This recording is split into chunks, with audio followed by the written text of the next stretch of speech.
ಸಿಗುವಂಥದ್ದಕ್ಕೆ ಆಗುವಂಥ ಒಂದು ವ್ಯವಸ್ಥೆಯನ್ನು ಅದನ್ನ ತಗೊಂಡ್ಬರ್ತಾರೆ. ಟೆಲಿಕಾರ್ಡಿಯಾಲಜಿ ನಮ್ಮ ಪುನೀತ್ ರಾಜ್ಕುಮಾರ್ ಯೋಜನೆ ಎಷ್ಟು ಸಕ್ಸಸ್ಫುಲ್ ಆಗಿದೆ. ಈ ಕಳೆದ ವರ್ಷ ಸುಮಾರು 13,000 ಜನರಿಗೆ ಆ ಒಂದು ಇಂಜೆಕ್ಷನ್ ಅನ್ನು ಕೊಟ್ಟು ಅವರ ಜೀವಗಳನ್ನು ಉಳಿಸಿರುವಂತ ಒಂದು ದೊಡ್ಡ ಒಂದು ಪುನೀತ್ ರಾಜ್ಕುಮಾರ್ ಹೃದಯ ಜ್ಯೋತಿ ಯೋಜನೆ. ಆ ECG ಅನ್ನ AI ಮುಖಾಂತರ ಚೆಕ್ ಮಾಡಿ ಕಾರ್ಡಿಯಾಲಜಿಸ್ಟ್ ಅದು ದೃಢೀಕರಣ ಮಾಡಿದ ನಂತರ ಅವ್ರಿಗೆ ಏನಾದ್ರು ಕ್ಲಾಟ್ ಆಗಿದ್ರೆ ಆ ಕ್ಲಾಟ್ ಅನ್ನು ಡಿಸಾಲ್ವ್ ಮಾಡುವಂತ ಒಂದು ಇಂಜೆಕ್ಷನ್ 20,000 ರೂಪಾಯಿ ನಾವು ಫ್ರೀಯಾಗಿ ಕೊಡ್ತಾ ಇದ್ದೀವಿ. ಇಡೀ ದೇಶದಲ್ಲಿ ಎಲ್ಲೂ ಇಲ್ಲ. ನಾವು ನಮ್ಮ ರಾಜ್ಯದಲ್ಲಿ ಪ್ರಾರಂಭ ಮಾಡಿದ್ವಿ. ಅದು ಇವಾಗ 80 ಆಸ್ಪತ್ರೆಗಳಲ್ಲಿ ನಾನು ಶುರು ಮಾಡಿದ್ದೇನೆ. ಈ ವರ್ಷ ಎಲ್ಲಾ ನಮ್ಮ ತಾಲೂಕು ಆಸ್ಪತ್ರೆಗಳು ಕೂಡ ಅದನ್ನು ತಗೊಂಡ್ಬರ್ತಕ್ಕಂಥದ್ದಕ್ಕೆ ಮಾಡ್ತಾ ಇದ್ದೀವಿ. ಸೊ ಅದು ಆ ಗೋಲ್ಡ್ ಅನ್ನುವ ಪೀರಿಯಡ್ ಅಲ್ಲಿ ಬದುಕಬೇಕು. ಏನಾಗ್ತದೆ, ಹಾರ್ಟ್ ಅಟ್ಯಾಕ್ ಆಗುವ ಸನ್ನಿವೇಶ ಅವ್ರಿಗೆ ಅಲ್ಲಿ ಕರ್ಕೊಂಡು ಹೋಗುವಷ್ಟೊತ್ತಿಗೆ ತೀರೋಗ್ಬಿಡ್ತಾರೆ. ಯಾಕಂದ್ರೆ ಮುಟ್ಟೋದಿಲ್ಲ. ಆ 1 ಗಂಟೆ 2 ಗಂಟೆ ಕಾಲ ಏನಿದೆ ಆ ಪೀರಿಯಡ್ ಅಲ್ಲಿ ಅವ್ರಿಗೆ ಆ ಪ್ಲಾಟ್ ಅನ್ನ ನಾವು ಕರಗಿಸ್ಬಿಟ್ರೆ ಆ ಬ್ಲಡ್ ಫ್ಲೋ ಶುರು ಆಗ್ಬಿಡ್ತದೆ.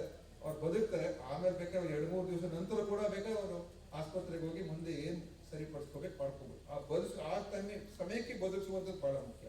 ಅದು ಇವತ್ತು ಒಂದು ಮಾದರಿಯ ಯೋಜನೆ ನಮ್ಮಲ್ಲಿ ಆಗಿದೆ. ಸೊ ಈ ತರ ಆಶಾ ಕಿರಣ ನಮ್ಮ ಯೋಜನೆ ಅದು ಇವತ್ತು ಇಡೀ ನಮ್ಮ ವರ್ಲ್ಡ್ ಹೆಲ್ತ್ ಆರ್ಗನೈಸೇಷನ್ ಅವರು ನಮ್ಮ ಒಂದು ಮಾನ್ಯತೆ ಕೊಟ್ಟಿದ್ದಾರೆ. ನಮ್ಮ 398 ಆಶಾ ಕಿರಣ ಕೇಂದ್ರಗಳು ಮಾಡಿದ್ದೇವೆ. ಇವಾಗ ಇಲ್ಲಿಗೂ ಕೂಡ ಬರ್ತದೆ. ಎಲ್ಲ CHCಗಳು ಕೂಡ ಒಂದು ಆಶಾ ಕಿರಣ ಕೇಂದ್ರ ಇರ್ತದೆ. ಎಲ್ಲ ತಾಲೂಕು ಆಸ್ಪತ್ರೆಗಳು ಯಾವಾಗ ಬೇಕಾದ್ರೂ ಜನ ನಮ್ಮ ಆಶಾ ಕಿರಣ ಕೇಂದ್ರಕ್ಕೆ ಬರ್ಬೋದು. ಕಣ್ಣಿನ ಚೆಕ್ಅಪ್ ಮಾಡ್ಕೋಬಹುದು. ಅಗತ್ಯ ಇದ್ರೆ ಫ್ರೀಯಾಗಿ ಕನ್ನಡಕ ಕೊಡ್ತೀವಿ, ಫ್ರೀಯಾಗಿ ಕಾಂಟ್ಯಾಕ್ಟ್ ಮಾಡ್ತೀವಿ.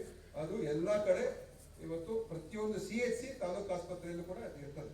ಸೊ ಅದಕ್ಕೇನು ಇಂಥವ್ರು ಬರ್ಬೇಕು ಅಂಥವ್ರು ಬರ್ಬೇಕು ಅದು ಕ್ಯಾಂಪ್ ಮಾಡ್ಬೇಕು, ಅದು ಯಾವಾಗ ಬೇಕಾದ್ರೂ ಜನ ಬರ್ಬೋದು. ಅವ್ರಿಗೆ ಫ್ರೀ ಕನ್ನಡಕ ಫ್ರೀ. ಇದು ಸುಮಾರು 4 ಲಕ್ಷ ಉಚಿತ ಕನ್ನಡಕಗಳನ್ನ ಈ ವರ್ಷ ನಾವು ರಾಜ್ಯದ ಜನರಿಗೆ ನಾವು ಕೊಟ್ಟಿದ್ದೇವೆ.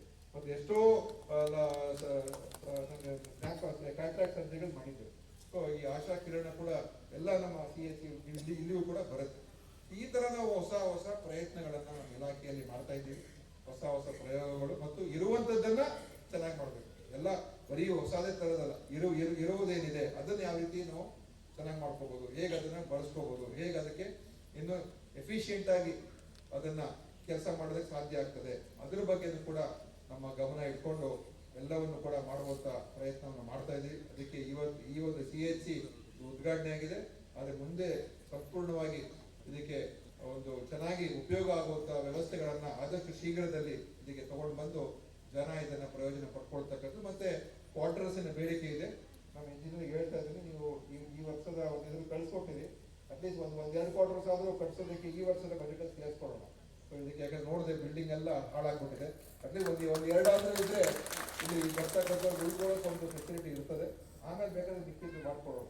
ಸೊ ಅದಕ್ಕೊಂದು ನೀವು ಕಳಿಸ್ಕೊಡಿ. ನಾನು ಅದಕ್ಕೆ ಈ ವರ್ಷದ ಆಯೋಗದಲ್ಲಿ ಅದಕ್ಕೆ ಸ್ಯಾಂಕ್ಷನ್ ಮಾಡಿಸ್ಕೊಡ್ತೀನಿ ಅಂತ ಕೂಡ ಸಂದರ್ಭದಲ್ಲಿ ಹೇಳಿ, ಇವತ್ತು ನಮ್ಮ ಈ ಯಾದಗಿರಿ CHC ನಮ್ಮ ಜನರಿಗೆ ಒಳ್ಳೆಯ ಸೇವೆಯನ್ನು ನೀಡಲಿ ಅಂತ ಶುಭವನ್ನು ಹಾರೈಸಿ ನನ್ನ ಮಾತನ್ನು ಮುಗಿಸ್ತೇನೆ. ಜೈ ಕರ್ನಾಟಕ.